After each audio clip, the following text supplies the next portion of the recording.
D, wait for it, delightful. Check out the name tag. You're in my world now, Grandma. What's up, nerds, and welcome to my week in review, where I come to you every Sunday with 3 entertainment stories that I personally find interesting, and then we discuss them down below. Now, also down below, you can find the articles that I read to bring you this video, and you can read them for yourself, or you can just watch this video where I'm going to read them to you. Before I also get started, I just want to say that if you like what I do here and you enjoy independent content here on YouTube, please consider subscribing to my channel. YouTube is always changing up their algorithm, and small channels like mine, we always get shoved to the back of the line. So please ask that you like, share, and subscribe, and I thank you in advance. Okay, so now that I got that jazz out of the way, why don't we go ahead and get started? So for my first story this week, this article comes from comicbook.com, not my favorite, but you know, what are you going to do? Phil Lord and Chris Miller, who I really like them a lot. I think they're very talented. I like their humor and their movies and everything, and I just enjoy them overall. From this article, it says they're joining forces with Ryan Gosling in Project Hail Mary. I just want to say Ryan Gosling, I like Ryan Gosling, but somebody once said a while ago that whenever he opens a movie, it always makes $11 million. And that's so true. Like around that $11 million. So I'm all like, so he's kind of like box office poison and stuff. All right, let's read this article and get into this. And I think it sounds like fun. Okay, so it says, Phil Lord and Chris Miller have cemented themselves as one of the most sought-after directing duos in Hollywood. No lies detected.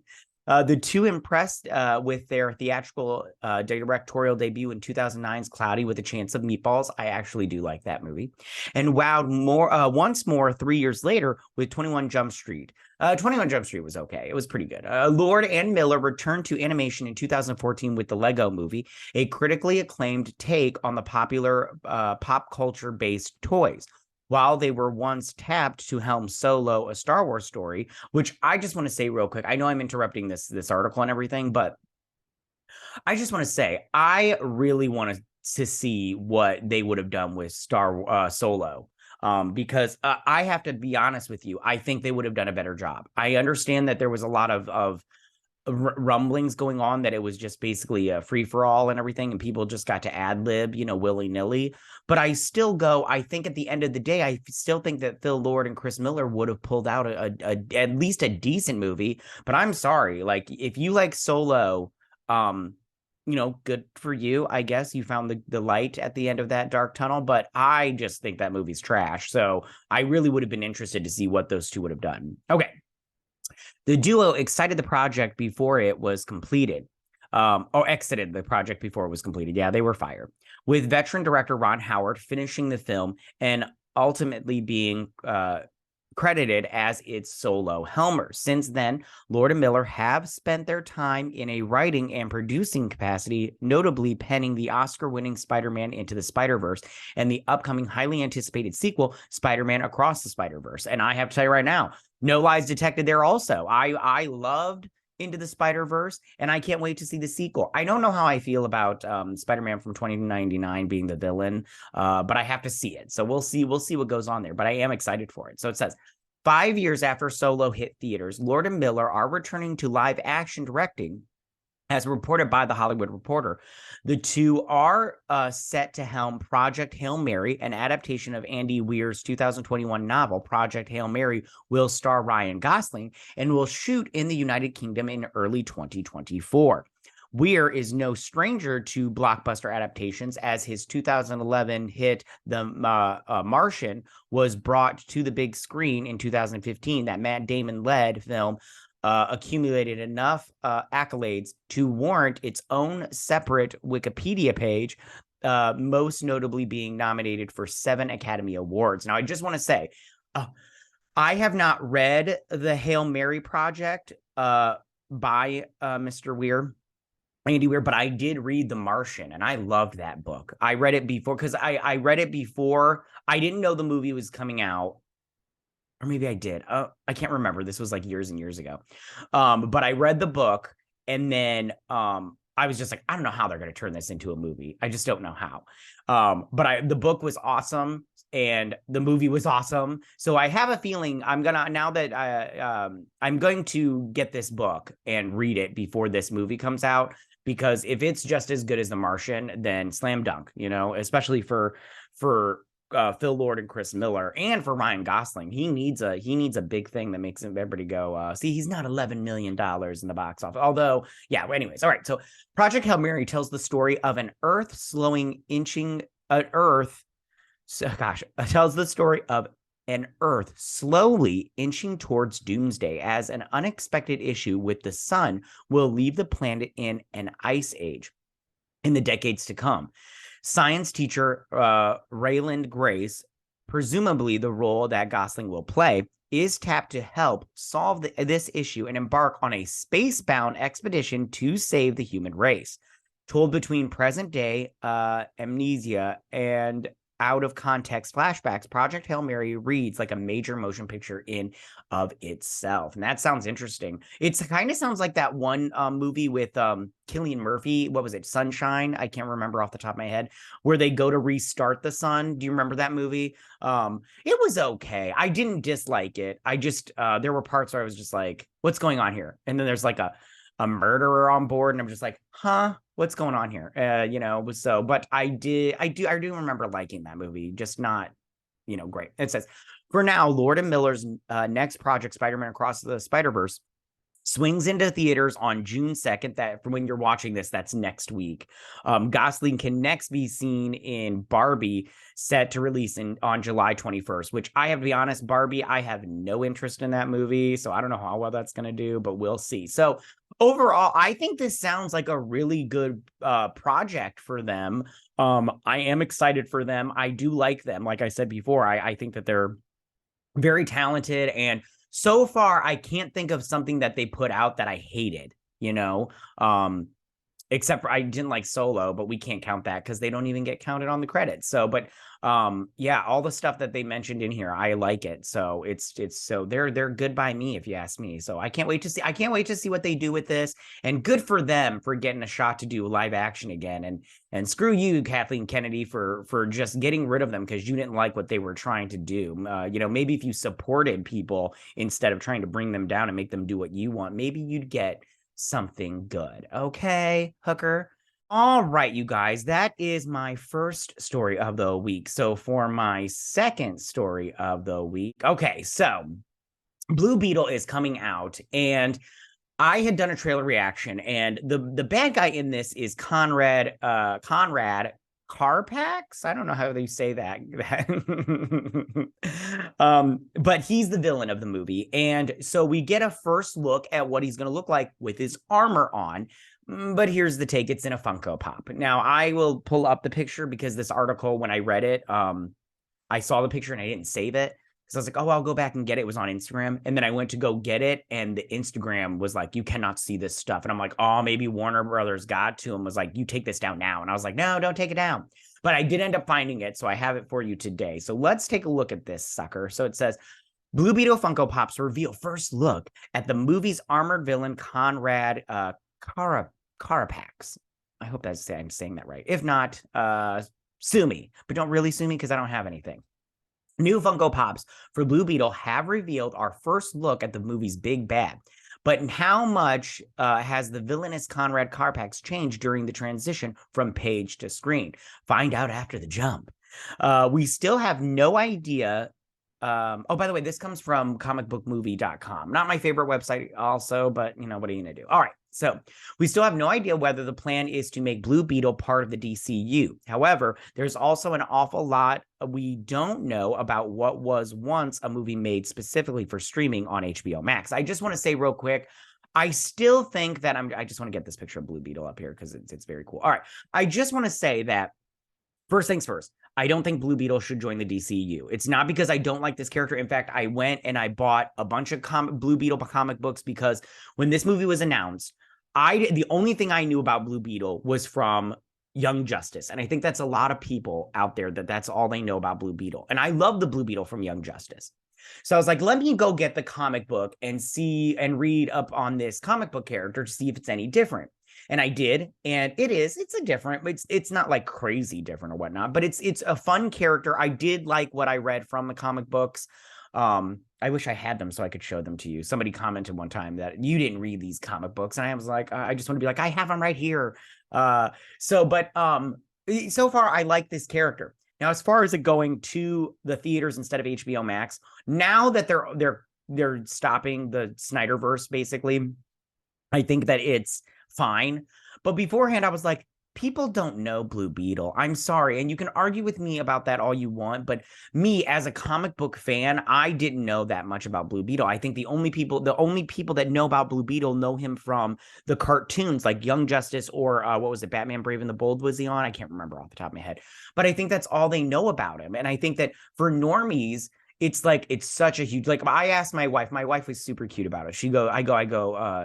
She said something like, I know who Blue Beetle is. And I was like, okay, DC scholar, tell me what you know about Blue Beetle. I was like, anything. And she's like, well, he's blue, obviously. I was like, obviously. And she's like, he is a superhero. And I was like, yes, he is. What else? And she's like, that is all I know. I was like, proving my point. So normies don't know about Blue Beetle. So, but I think now that it's going to end and they need a hit, movie wise, I don't think this will be it, but they need a hit. And I like that kid that's playing Jaime Reyes from Cobra Kai. So good for him. All right, let me finish this article, and then I have some more things to say because it mentions the trailer in here. I want to talk about that. Okay, the first trailer primarily focused on Jaime Reyes' transformation into the superhero, but courtesy of some leak Funko Pops, we have a first look at the villainous Conrad Carapax. That's right. Now, I know some people didn't like the first trailer because it mentions how Batman is a fascist, but I'm all like, we don't know what the context of that comment is. And from what the director said, or at least I think it was the director, that character is a conspiracy theorist. So that makes sense, and I'm not mad about it. However, don't be talking smack about my Batman. I love Batman. But okay. And I also was wondering about the villain of the movie because they only had that one shot of him, and he had like this like fur. So I was like, it kind of reminded me of Kraven the Hunter, just from that one shot. But we didn't get a really great look at him. Right, so it says who, and that's exactly how I like. I don't know his villains, and Conrad Carapax, I have no idea, or Carapax, I don't know who you are. Anyways, okay. While he does hail from the comic books, the baddie first appeared in 1986 as Blue Beetle #1. Carapax isn't exactly up there with the likes of the Joker and Lex Luthor. So true. He does, however, have close ties with the previous Blue Beetles, Dan Garrett and Ted Kord, which is cool. I think it would be really cool if you saw maybe like he had some kind of like tattoo where he had like two little strikes where he had taken out Dan Garrett and Ted Kord, and he's like, I crush beetles, and you're all like, what? Well, I don't know why I gave him a Russian accent. Anyways, okay. The archaeologist, he was an archaeologist. He was Dan's rival and discovered one of his hidden laboratories after he'd died and passed the mantle to Ted.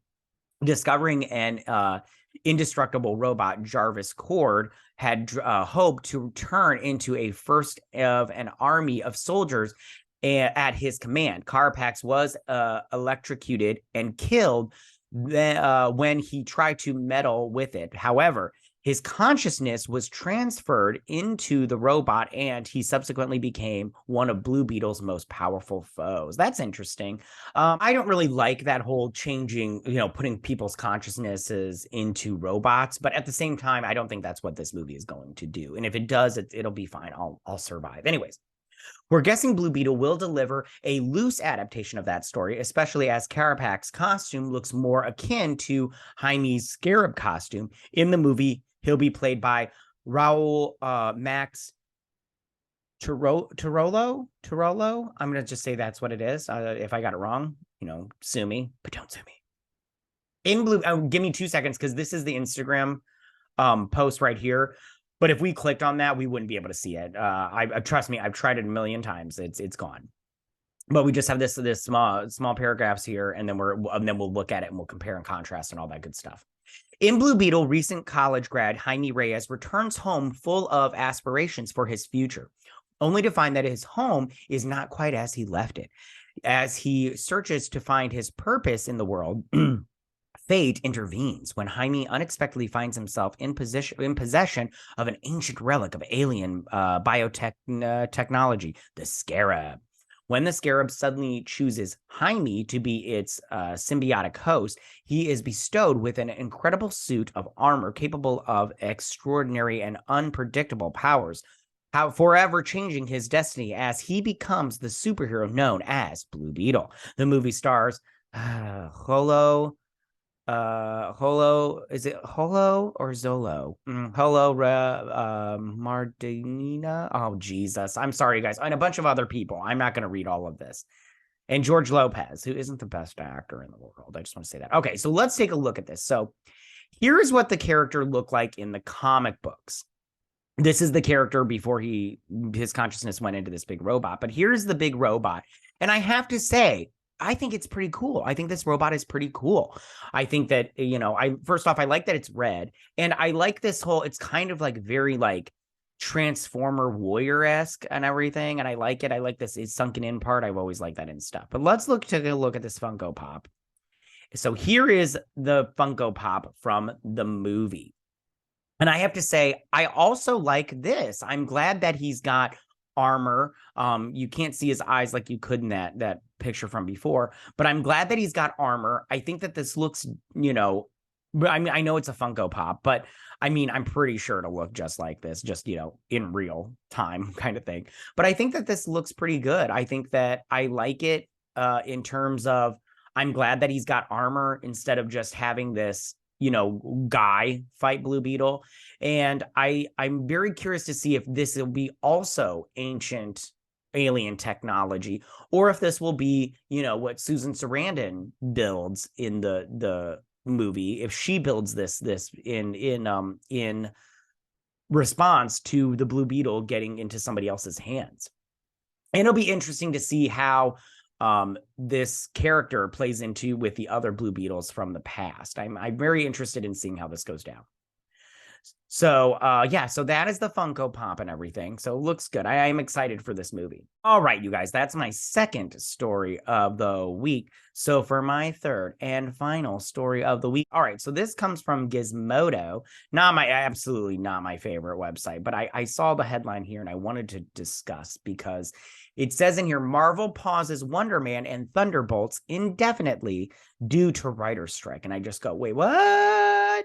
And it's very interesting, and it will be interesting to see what goes on in the future of Marvel when it comes to these stuff. So let's read this article from Gizmodo, and let's see what it says. So production ceases on 2 more of Marvel's Phase 5 projects as the WGA strikes continues.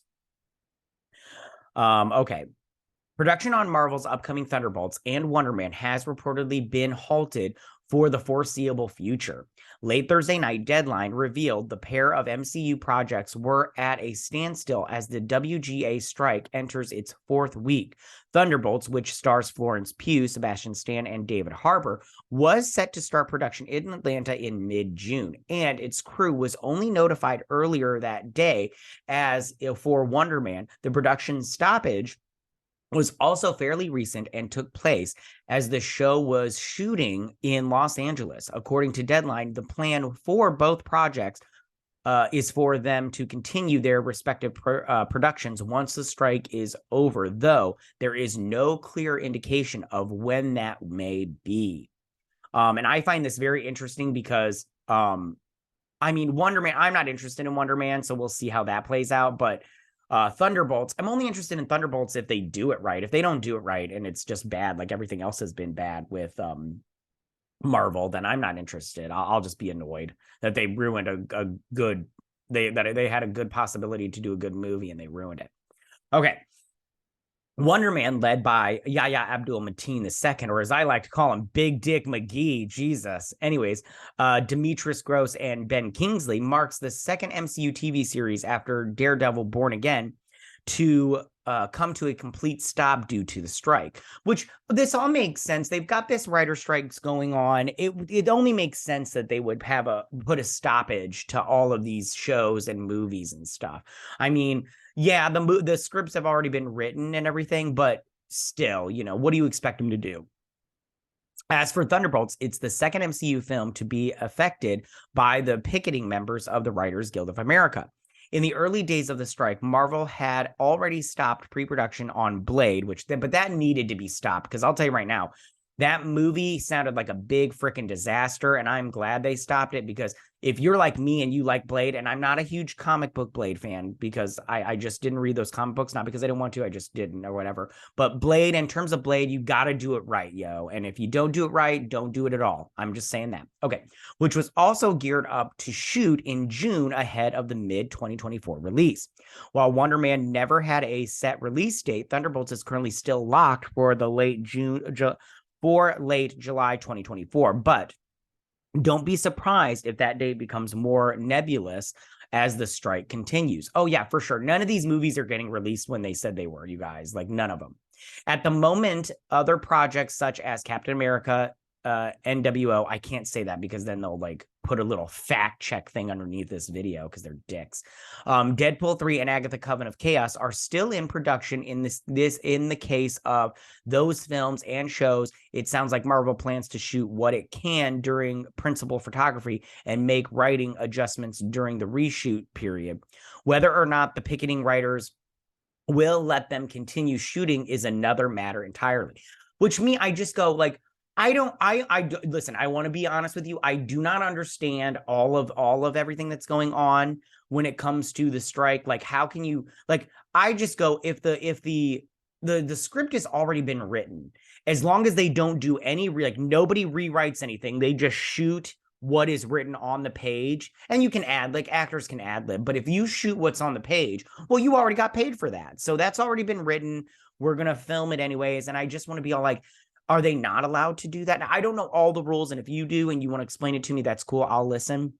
But I just don't know. Can they not shoot what has already been written down on the page, or do they can they just be like, no, you can't film that. You can't film that. And I'm all like, but why? You already wrote it. You already made the deal for that movie. It's done and over with. Or TV show, whatever. But as far as rewrites goes, they would have to cross the picket line, and you don't want to do that. Don't cross the picket line, no matter what. Yeah. Oh, and as far as this goes, I don't feel bad for Marvel or Disney. They've put out crap after crap, and they deserve what they get. Like the Joker said, you deserve what you frickin' get. And they've just been putting out trash, so therefore I don't feel bad for them. All right, you guys, that is my final story this week. Tell me, what do you guys think about all of this? How do you feel about Phil Lord and Chris Miller doing this Project Hail Mary with Ryan Gosling to star in? Do you like Lord and Miller? Do you think that they're good at what they do, or do you not like them, and do you think their projects are crap? How do you feel about Ryan Gosling? I like Ryan. I think Ryan Gosling's a good actor and a good-looking dude, but you know, he doesn't pull in the box office numbers that they need. I mean, if you look at his movies, he usually pulls in about 11 million, and that's just, you know, that's just what it is. It is what it is. And then how do you feel about this Project Hail Mary from Andy Weir? Have you guys read that book, and did you like it? I only read The Martian, so I'm gonna definitely pick up this Project Hail Mary, but so that way I can, you know, see how good this movie is going to be, because when I read the book, I was just like, oh, this movie is going to be fantastic. I don't know how they're going to film it, but it's going to be fantastic. Yeah. And then tell me, how do you guys feel about Blue Beetle, this first look at Conrad Carapax? Do you like this look from the Funko Pop?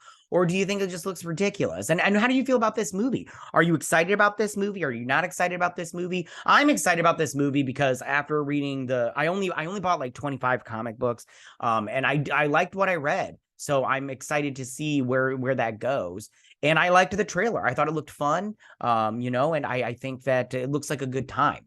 But tell me what you guys think about this first look at this villain. And then finally, how do you guys feel about Wonder Man and Thunderbolts being put on hold indefinitely until this writer strikes gets taken care of? I mean, are you saddened by this, or do you think this is a good thing? Are you excited about these movies? I'm not excited about a Wonder Man. I mean, I wasn't looking for a Wonder Man show, but I mean, Thunderbolts, I do like the Thunderbolts from the comic books. I just don't know if they're going to be able to do it right. I think that we'll see. We'll see. I don't know. But I love that Florence Pugh. I'll tell you what, I find her very, I think she's very talented. I enjoy her on the screen. All All right, that's all I got for you guys. Tell me what you guys think. Go ahead and leave all your comments in that section down below. If you like this video, go and hit that like button. You know I won't mind. If you're new to my channel, please hit that subscribe button. I'd greatly appreciate it. And I will see you guys on my next week in review. You guys have a good week.